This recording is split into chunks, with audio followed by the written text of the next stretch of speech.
Hi, I'm Emma, and I'm going to show you how to enable PHP extensions in cPanel.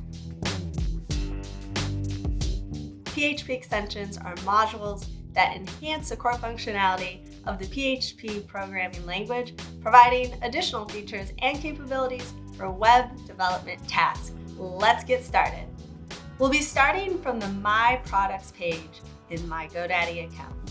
I'll scroll down, select Web Hosting, and then select Manage for my hosting plan.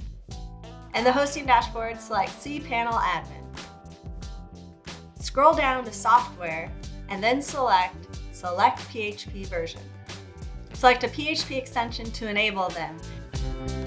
The success message will confirm the PHP extension changes have been saved. You can also deselect PHP extensions to disable them. And that's how you enable PHP extensions in cPanel. I'm Emma. Thanks for watching.